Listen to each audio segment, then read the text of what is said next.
예배란 무엇인가? 자, 네 번째 시간입니다.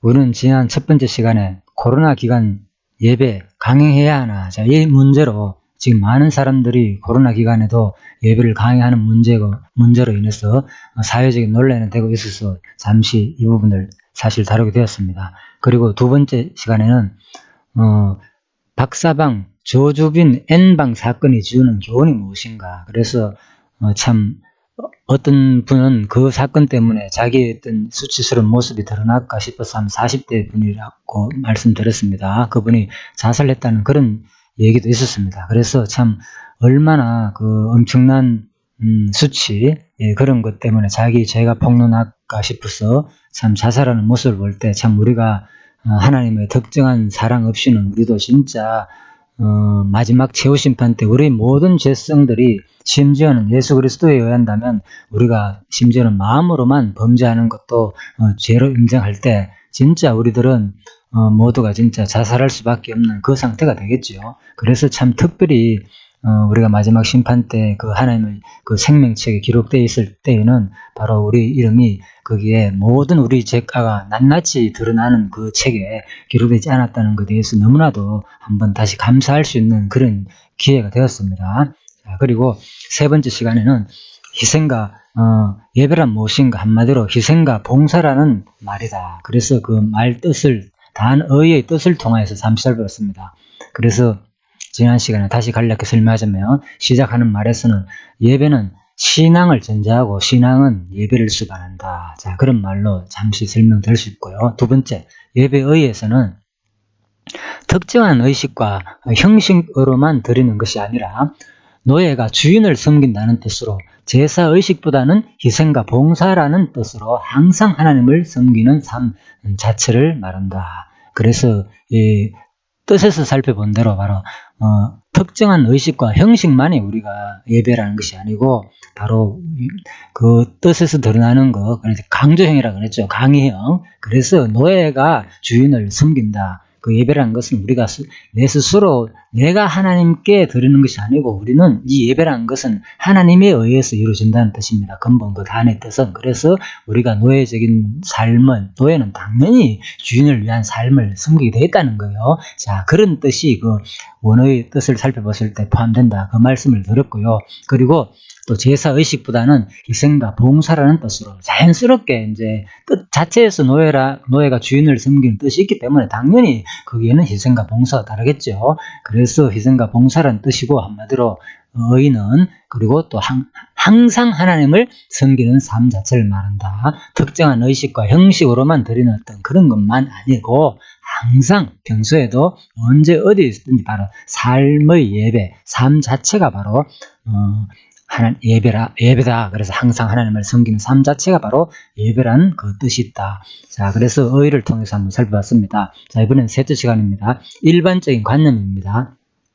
자, 순서는 네 번째 구약시대의 예배, 그래가지고 구약시대는 고대 족장시대, 그리고 국가 형성시대, 그리고 역대 왕정시대 이렇게 순서가 되어 있고요. 다섯 번째는 이제 신약시대의 예배 같습니다. 신약시대는 이제 그리스도 중심으로 그리스도가 예배 드린 내용, 그리고 또 성도들이 예배 드린 내용. 자, 이렇게 두 단락으로 나눴습니다. 그리고 마지막 결론을 맺는 말로 되어 있습니다. 자, 그래서 우리는 이제 이 시간에는 세 번째 일반적인 관념입니다.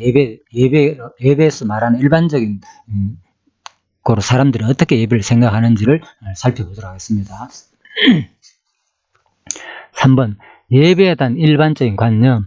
일반적으로 성도들은 예배에 대해 비교적 단순하게 생각하는 경향이 짙다. 아주 단순하게 해서는 예수를 믿는 정도가 주일 아침에 교회당에 가서 소위 대예배라는 의식에 참석하는 것으로 이해한다.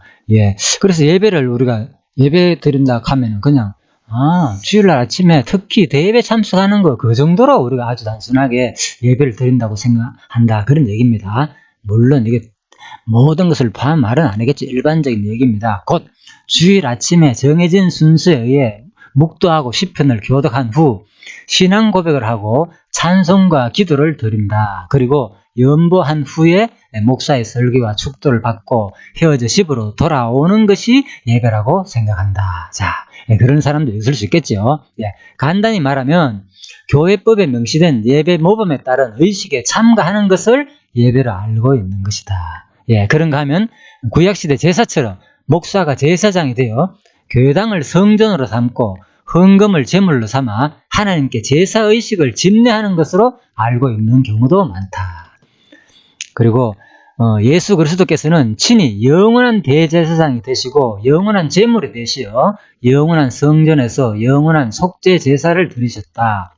곧 구약의 모형적인 의식법에 의한 속죄 제사를 온전히 이루어 주셨다. 그러므로 신약 시대에는 의식이나 형식이 아닌 신령한 영적 예배 곧 산제사가 있을 뿐이다. 자, 여기서는 잠시 설명을 필요합니다. 예수 그리스도께서는 친히 영원한 대제사장이 되시고 영원한 제물이 되시어 영원한 성전에서 영원한 속죄 제사를 드리셨다. 물론 이제 여기서 예수 그리스도의 그 직임은 우리가 잘 아시는 대로 왕, 선지자, 제사장 있잖아요. 그리스도란 말은 여기 기름 부음 받는다는 뜻이잖아요. 그죠? 자, 구스사란 또 일반적으로 이렇게 있지만, 자, 우리 성경에서는 이제 기름 부음 받은 자가 기름 부음 받은 자입니다. 그래서 그런 원의 뜻이 있습니다. 그래서 바로 구약에서 기름 부음 받은 자가 세 사람 있죠. 왕이나 선지자, 제사장들이 기름 받는다. 그래서 바로 예수 그리스도란 말은 바로 우리 죄를 위해서 구속하신 분인데 구약에 바로 선지자, 제사장, 왕으로서 기름 부음 받은 분으로서 온 분을 말한다. 자, 이렇게 볼 수 있습니다. 그래서 영원한 대제사장이 되시고 또 영원한 제물이 되어가지고 기름을 부음 받아가지고 결국은 그분이 그 삼직을 이룬다는 거예요. 그래서 제사장, 그리고 또 제물도 되고 또 성전도 되고 영원한 속죄를 드리셨다. 그래서 이 부분에서 예수님의 여기서 말하는 이제 예배와 관련된 내용은 예수님의 그 삼직 가운데서 제사직을 주로 말하는 거죠. 선지직, 제사직, 왕 갈 때, 그죠? 제사장, 제사직을 주로 말합니다. 그래서 바로 우리 죄를 위해 가지고 속죄 되실 분으로 이제 예배를 드린다는 거. 누가? 바로 예수님께서 오셔가지고 진짜 제사장이 되고 또 본인이 스스로 제물이 되고 또 본인이 성전이 되어가지고 본인이 속죄 제사로 드린다. 그래서 예배란 것은 온전히 그리스도에 의해서 드려지는 것이다. 자, 이렇게 정리할 수 있습니다. 곧 구약의 모형적인 의식법에 의한 속죄 제사를 온전히 이루어 주셨다.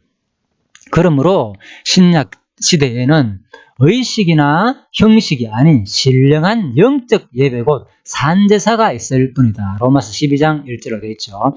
그러므로 형제들아 내가 하나님의 모든 자비하심으로 너희를 권하노니 너희 몸을 하나님이 기뻐하시는 거룩한 산제사로 드리라. 이는 너희 들을 영적 예배니라. 예, 그래서 이제 구약 시대는 이런 의식이나 형식을 가지고 분명히 그죠 제물을 잡아 드렸지만은 이제는 우리가 지금 하나님께 예배를 드린다면 우리 몸을 잡아 가지고 예수님처럼 이렇게 드릴 수 없잖아요. 그죠? 제물처럼 양이나 소처럼. 그래서 우리는 어떻게 드렸나? 살아있는 그 죽이가 드리는 제사가 아니고 쉽게 말해가지고 신령한 그래서 거룩한 산제사로 드리라는 거예요. 예, 그래서 이제 이렇게 산제사로 드리라 하는 말이 여기서 나온 거죠. 우리가 이게 바로 무슨 예배냐?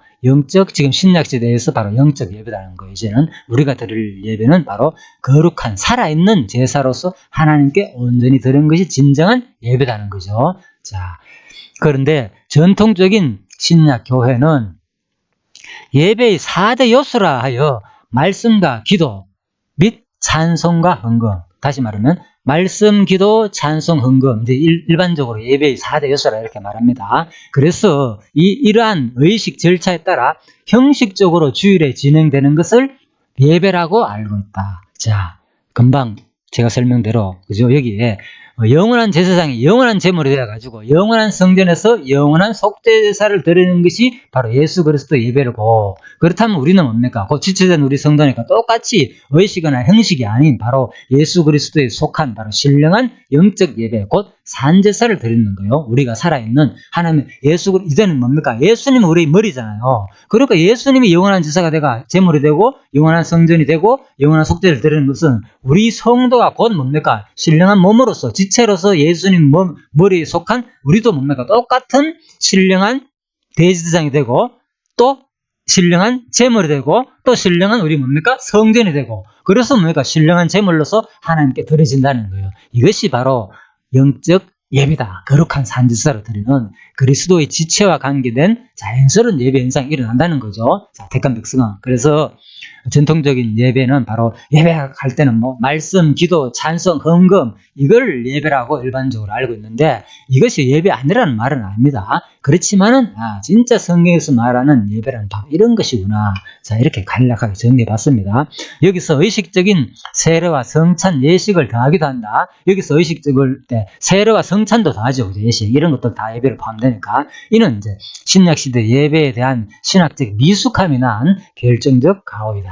자, 이렇게 무엇인가 책에서는 예배란 무엇인가에서는 규정하고 있습니다. 특히 그리고 이번에는 신비주의자들의 예배가 또 있습니다. 그래서 지금 뭡니까? 제목이 예배에 대한 일반적인 관념이잖아요. 일반적인 관념. 그래서 일반적인 관념이 뭐냐? 한마디로 4대 요소. 이걸 예배라고 생각하고 말씀, 기도, 찬송, 헌금. 또 하나는 또 신비주의자들의 예배. 이런 것을 예배라고 생각한다는 거죠. 자, 이들은 언제라도 특별히 마련한 시간에 성령의 충만함을 입어 각종 은사를 받아 행하는 것이 영적 예배라고 알고 있다. 곧 예언이나 방언 또는 계시와 환상 등의 신비한 현상을 동반한 부흥회와 같은 현상을 영적 예배라고 지칭하는 것이다. 자, 앞에서 언급한 형태의 예배에 대한 일반적인 생각들을 종합해보면 대개가 예배를 의식이나 형식 또는 신비한 현상 등의 측면에서 생각하고 이해한다는 것을 알 수 있다. 자, 두 가지 간단하죠. 예배에 대한 일반적인 생각은 뭐냐? 바로 대배, 특히 한마디로 간단하게 얘기하면 대배, 그걸 예배라 생각하고 아니면 또 신비주의적인 어떤 그런 것도 특별히 은사를 받아가지고 충만한 계시나 방언, 뭐 환상 이런 것을 받는 부흥회 같은 그런 것 두 가지로 나눌 수 있다는 거죠. 자, 신비적인 현상의 예배냐 아니면 일반적인 대배냐 특별히 자 이렇게 말씀과 기도, 찬송과 헌금을 구성 요소로 갖추고 있는 의식 절차에 따라 드리는 이걸 이제 예배라고 생각한다는 겁니다. 자, 그래서 이러한 예배에 대한 일반적인 생각은 의식적이고 형식적인 전통적 예배 의식의 관습이나 신비한 체험 등이 만들어낸 부산물이다. 예, 그래서 일반적 예배 생각이 뭐냐? 이걸 왜 예배라고 생각하느냐? 그래서 의식적이고 형식적인 전통적 예배 의식 관습이 만들어냈다는 거죠. 또 하나는 신비적인 체험 등이 바로 우리가 지금 현재 일반적인 예배를 이렇게 생각하는 관념이 나왔다는 겁니다. 자, 그래서 이제 마지막 요 부분만 정리하고 마치겠습니다. 그래서 이제 이렇게 문제를 던져봅니다. 그렇다면 의식이나 형식의 의미는 전혀 없는가? 그럴 수 있잖아요. 그러니까 완전히 또 너무 또 이제 아주 극진적인 계획을 외치는 사람들은 그런 거 다 필요 없다. 뭐 이렇게 할 수도 있겠죠. 자, 그런데 그렇지만 우리는 뭐 그걸 무시해서 하는 게 아니고 제대로 알자는 거예요. 그래서 의식이나 형식의 의미는 없는가? 있습니다. 왜 없습니까? 그래서 바로 의식이나 형식은 이제 이렇게 정리할 수 있겠죠. 의식이나 형식은 보화를 담는 그릇입니다. 그렇죠. 그래서 이제 우리가 음식을 있으면 음식을 담으려면 뭡니까? 우리한테 소중한 생명 양식이 되는 거잖아요. 그죠? 무조건 손으로 어떻게 널려져 있는 곡식이나 먹을 수 없잖아요. 그것을 잘 정제해가지고 그 음식을 만들어 그렇게 담아가 우리가 먹잖아요. 그럴 때 우리가 또 의미를 느끼고 더 이제 제대로 된 음식을 맛보듯이 그래서 의식이나 형식은 보화를 담는 하나의 그런 역할을 한다. 이 정도로 생각하면 되겠습니다. 다시 말해 형식은 그릇에 불과하지만 그릇이 없어도 음식은 얼마든지 먹을 수 있지만 형식이란 그릇이 음식을 먹게 해 주는 아주 유용한 도구로서의 가치가 있는 것이다. 자, 이 정도로 생각하시면 되겠습니다. 의식과 형식은 전혀 의미가 없는 것은 아닙니다. 이상에서 예배의 형태에 대한 일반적인 생각들을 살펴보았다. 간단히 정리하면 예배에 대한 견해들이 너무나도 혼란스럽다는 것이다. 그래서 예배가 하나님께 대한 성도의 신앙과 경심에 대한 생활의 태도라고 한다면 예배에 대한 견해가 복잡해서는 안 된다는 거죠. 자, 이렇게 의식기나 형식, 그래서 네 가지 반드시 예배는 뭐가 필요하느냐? 말씀, 기도, 찬송, 헌금이 있어야 된다. 그죠? 뭐 이런 그런 거. 그래서 그러지 말고 그냥 간단하게 예배를 한번 정리해보자. 이제 그 말입니다. 그래서 예배가 하나님께 대한 성도의 신앙과 경외심에 대한 생활의 태도. 간단하게 말하면 이거죠. 하나님에 대한 뭡니까? 경외심에 대한 신앙이 있고 난 다음에 그 결과로 하나님에 대한 경외심에 대한 생활의 태도가 예배다. 그렇겠죠? 간단하게. 다시. 예배가 하나님에 대한 성도의 신앙과 경외심에 대한 생활의 태도라 볼 수 있겠죠. 자, 간단하게 정리하면. 그래서 예배에 대한 견해가 복잡해서는 안 된다는 거죠. 왜? 하나님도 한 분이시고 믿음도 하나이므로 성도가 하나님께 드리는 예배도 단순하고 명료해야 하지 않는가. 그래서 다시 또 제가 정리를 했습니다. 삶의 제사로 바로 노예가 주인을 섬긴다는 뜻이다. 예배라는 것은. 그래서 제사 의식보다는 희생과 봉사로 항상 하나님을 섬기는 삶 자체를 말한다. 자, 이게 이제 일반 예배에 의해서 정리한 말이죠. 자, 앞에서 제가 이미 설명드렸습니다. 예배에 의해서, 여기서 예배에 의해서 드렸습니다. 자, 그리고 마지막, 자, 이거 이제 읽고 마치겠습니다. 창세 이후 인간이 창조 후 하나님께 드리는 예배, 곧 제사 형태는 시대에 따라 많은 변증 과정을 거쳐왔다. 그래서 비록 예배 형태는 바뀌었다 할지라도 그 예배의 정신과 의미는 예나 오늘이나 전혀 변함없이 하나님께 드려지는 것이다.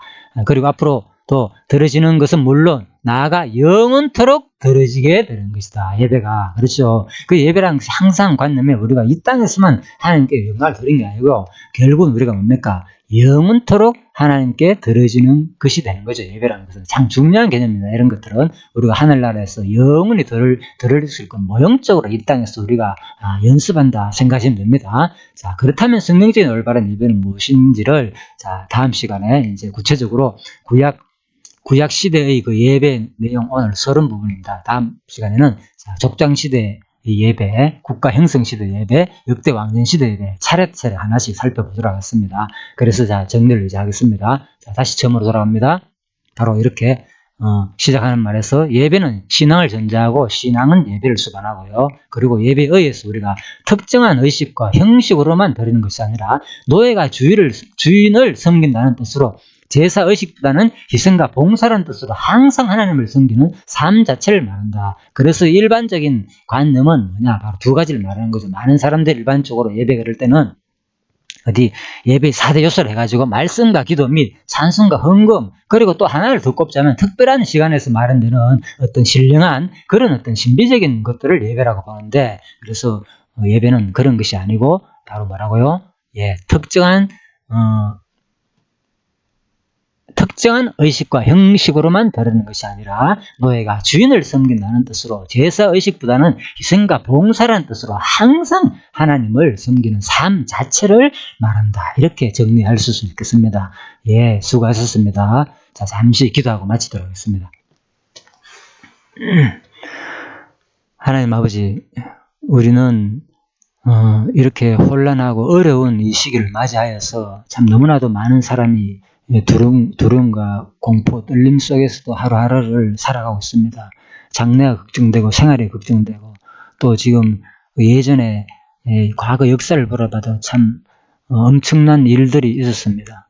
지금 이 시대에도 또 어떻게 될지 모릅니다. 하나님이 하시는 이 큰 역사 섭리를 우리는 지켜볼 수밖에 없습니다. 또한 그 내용을 통해서 더욱더 막연하게 지켜보는 것으로 끝나는 게 아니고 참으로 하나님의 능력과 주권성이 드러나는 계시 현장임을 깨닫게 하시고 더욱더 우리가 그러한 하나님의 능력들이 이 땅에서 계시되는 현상을 보면서 진짜 하나님을 경외하는 마음으로 진짜 하나님을 섬기는 그 예배의 진정한 삶을 이제 오늘 이 예배란 무엇인가를 통하여 다시 한 번 더 우리의 인간의 본분이 무엇인지를 한번 돌이켜볼 수 있는 그런 시간이 되게 하여 주심을 감사드려오며 예수 그리스도의 이름으로 기도드립니다. 아멘. 예, 수고하셨습니다.